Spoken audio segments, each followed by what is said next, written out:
Hi, everyone. I'm Mike Kazala. I'm the co-author of the Move More, Learn More, Harnessing the Brain-Body Connection in Early Childhood book, along with Dr. Lynn Kenny, who I'll introduce in just a moment. And this is the Move More, Learn More podcast. And today our very special guest is Missy Widmann.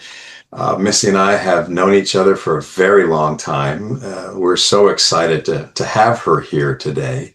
Missy is a nationally recognized educational leader whose work sits at the intersection of educational neuroscience, classroom practice, and most recently, which I'm sure we'll hear about, artificial intelligence.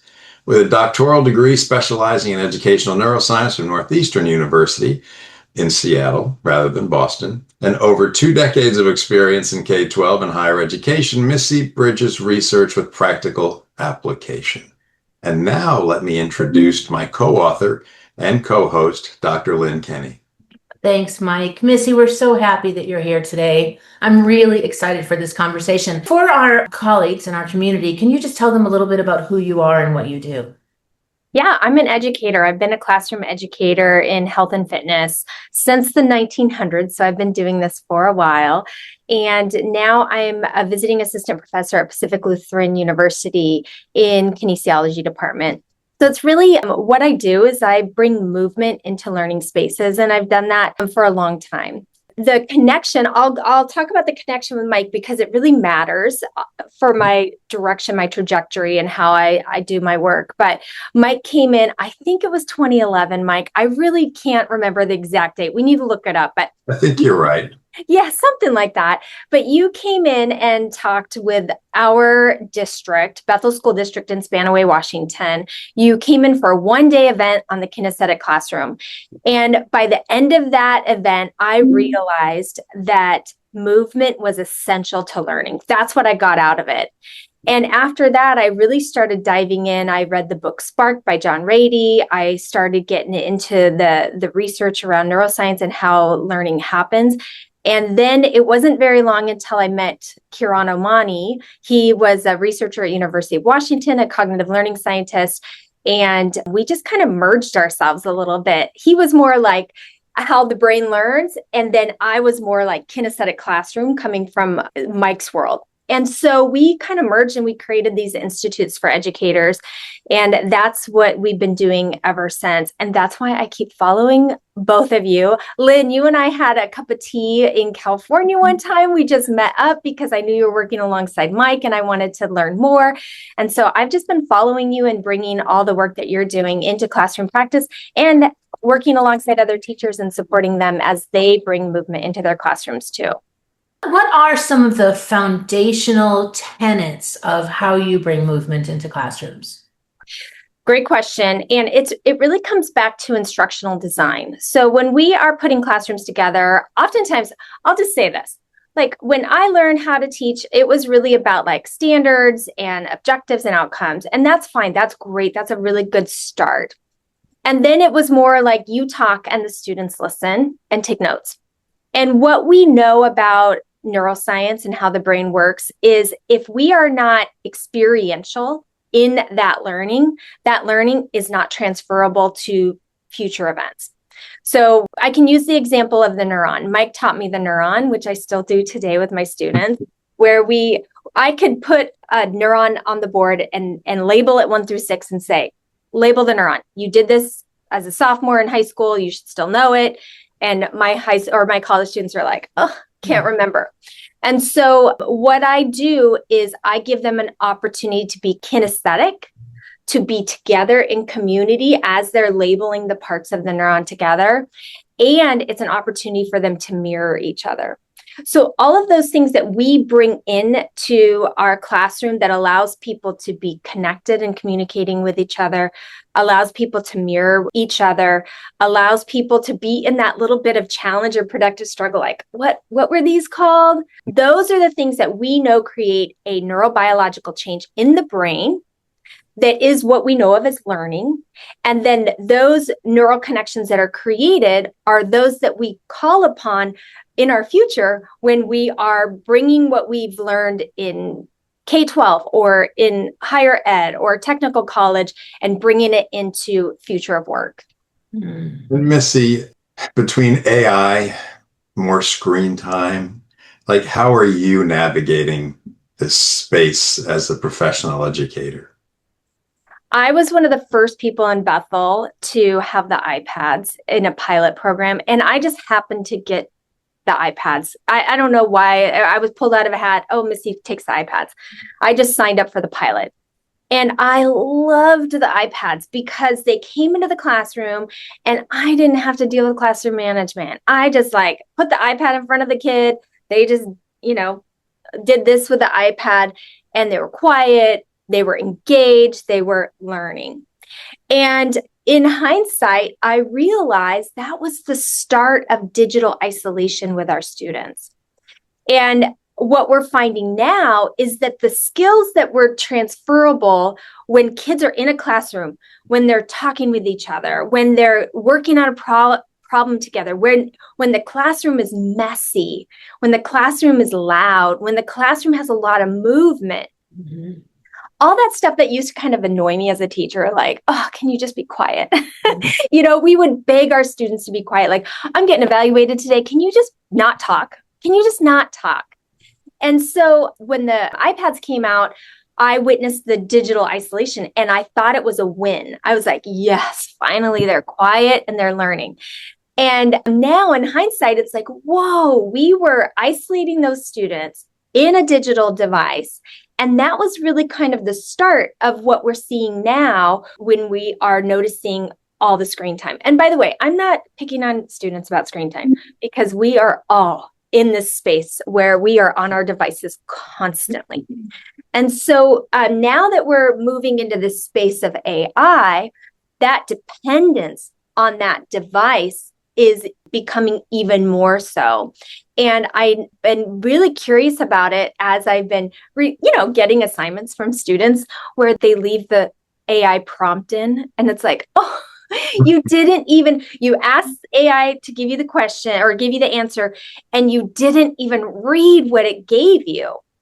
And then the interesting thing is I've been talking with a lot of teachers using AI to do the grading. And then it's great. Teachers are like, it's so great. It does all my grading for me. But what we're missing is that human connection piece where the student knows what they're turning in and the teacher can give feedback and also talk with the student. It's these very human elements that if we're not really intentional about our instructional design, we're going to miss out on those things that make us human, like, the ability to communicate, the ability to collaborate, critical thinking skills, creativity. Those are all, from a brain perspective, those are all myelinated pathways in the brain that don't just happen. They have to be practiced. People have to be in that productive struggle in order for that brain development to even happen.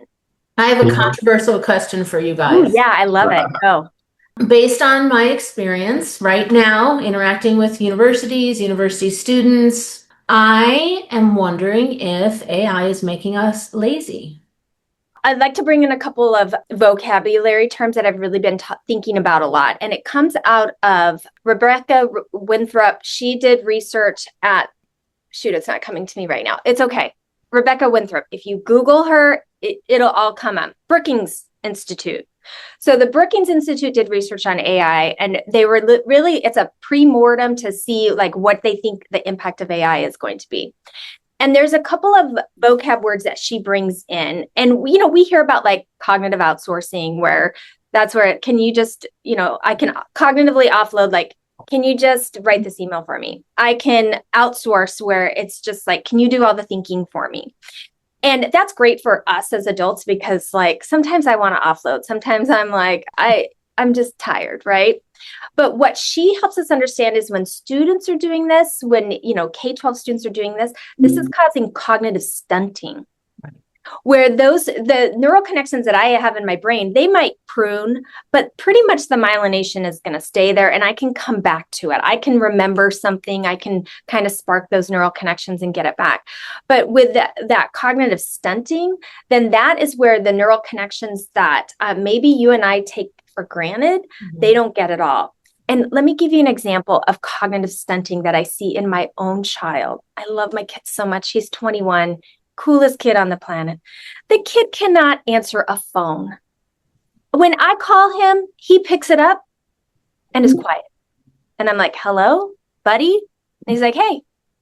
And I'm like, when you answer the phone, you say hello. And he's like, well, but you just said hello. And I'm like, that's a myelinated pathway that he doesn't have because we didn't have a phone at home.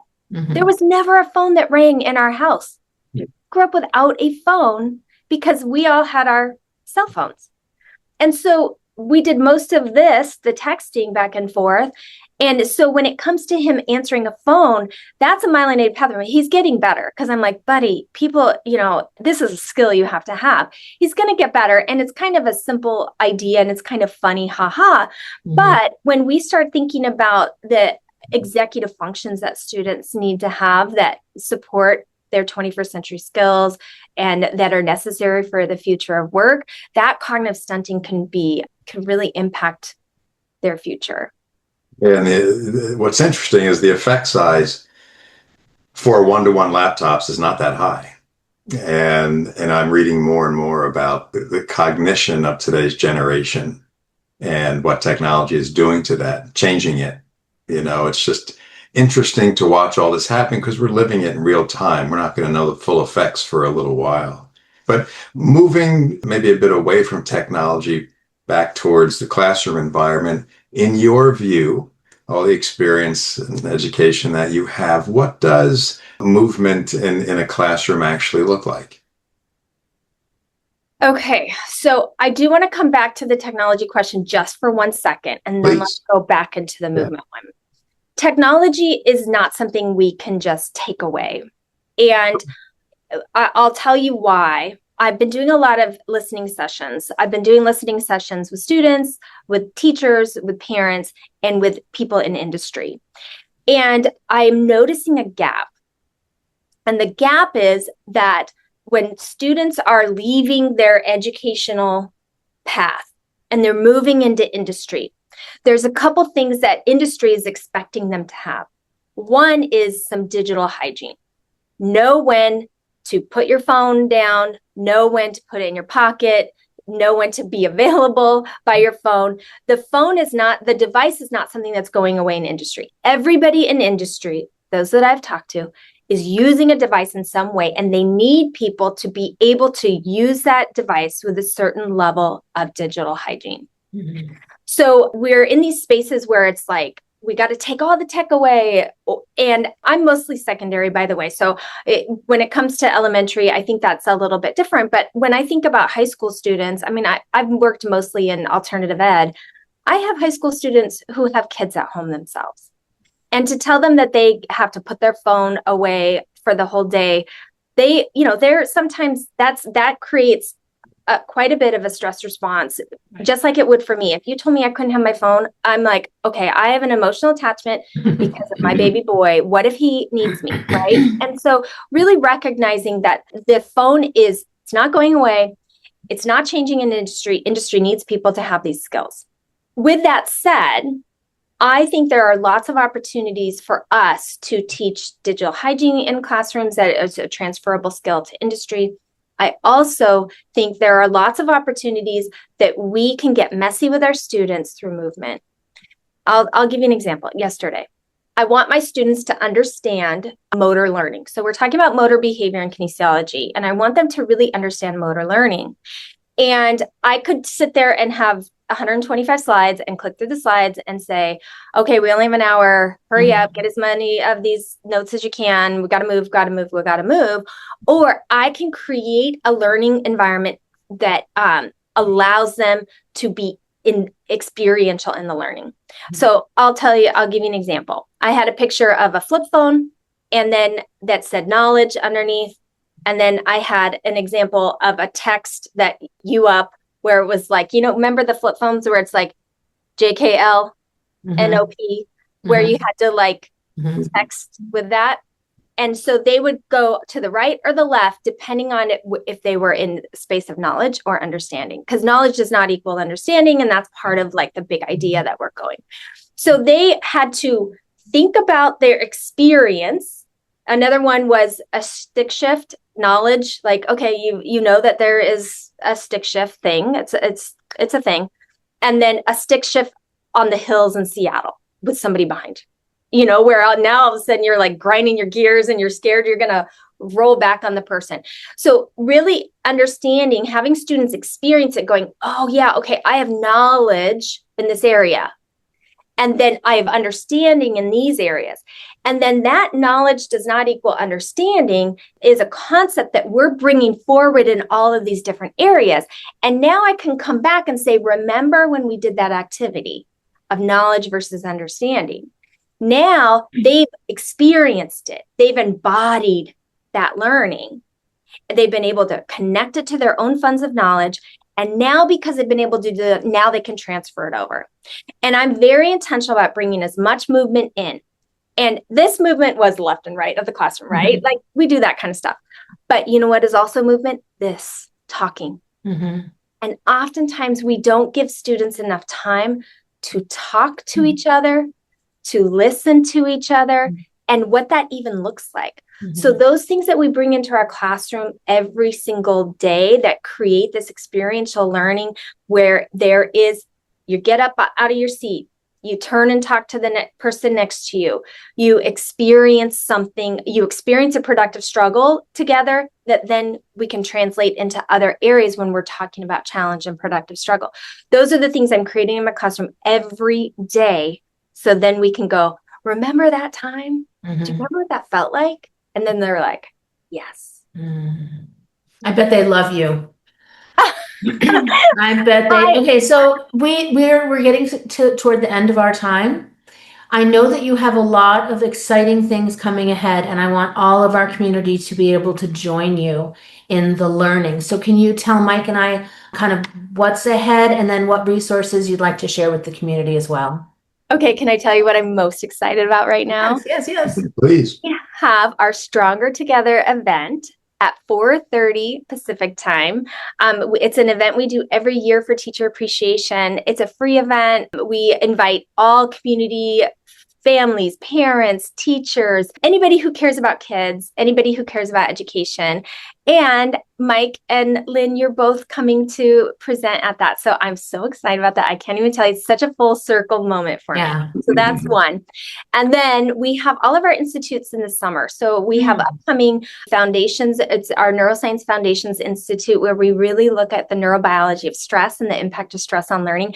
And by the way, stress is essential for learning too. So we get all into the nuance of that and how to design our instruction.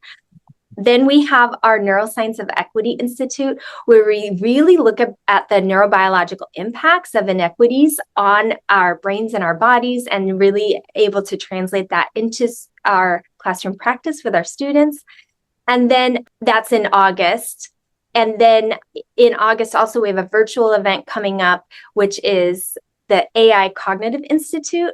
And then that is a 2-day event in August that's virtual. And then we're going to have cognitive studios, AI cognitive studios, where we get together and we kind of play with some different personal interest projects in September, October, and November.